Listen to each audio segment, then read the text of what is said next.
When palpating the osseous structures on the posterior side of the hip and pelvis, we must first consider the lower lumbar spine.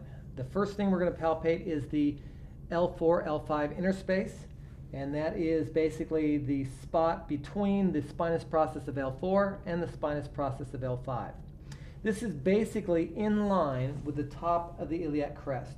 So knowing how to palpate the iliac crest, we find the iliac crest, and by putting our fingers on top of the iliac crest and our thumbs straight across to the spine, we should be right at that L4, L5 interspace. So that once we find that, if we go above, we find a spinous process of L4, then we feel a gap, and then we feel the spinous process of L5. Once we know where that area is, that will indicate a lot of areas in the multifidi, longissimus, iliocostalis in this area for electrotherapy and other various soft tissue techniques. But we can place the heel of our hand at that L4, L5 interspace, and then put our hand across down the midline of the buttocks, and where our middle finger is should be at the tip of the coccyx, so that our palm of our hand actually represents where the sacrum is. So the sacrum will be midline, and it's just big, large bone, and we locate that by putting the heel of our palm on the L4, L5 interspace. The tip of our middle finger touches the coccyx. Thus, directly underneath our hands will be the sacrum. Once we find the sacrum, we have a good idea of where the PSIS, or posterior superior iliac spine, is. And we can do this by either looking at the dimples that most people have. Hers are very faint, but there's the dimples right there. If you can't see those dimples, we simply follow the iliac crest up and around to where those dimples should be, and then you will feel two prominent areas, one there and one there. And those prominent areas are considered the PSIS on each side. Now, we are actually not going to palpate the joint space itself of the sacroiliac joint, but knowing that from that PSIS, going medial towards the sacrum, you fall off into a gap of soft tissue.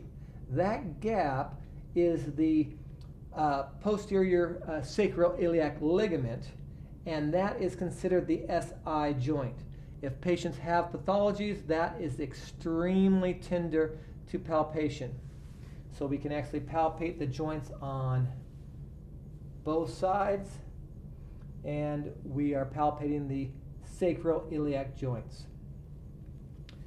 From that point, we are going to use the iliac crest again to find the greater trochanter. So once we find the iliac crest, it's like putting your heel of your hand on the top of the iliac crest on the lateral side, and then the lateral side where your middle finger is on 99% of the patients, it will be right there is the greater trochanter. If you're not sure if you're on it, you can simply lift the leg up and internally and externally rotate the hip to make sure that you are on the greater trochanter.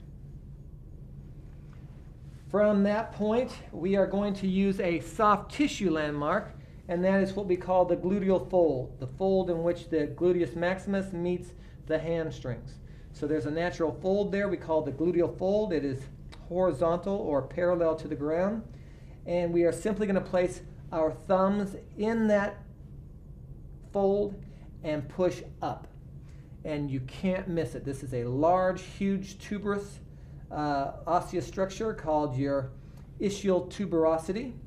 And that is going to be a landmark for the hamstrings and the sacrotuberous ligament.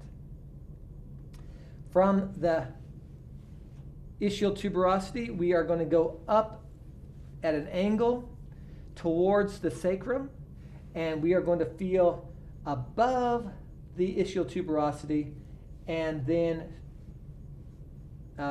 strum the sacrotuberous ligament perpendicular to the direction that it runs. So it runs in this direction.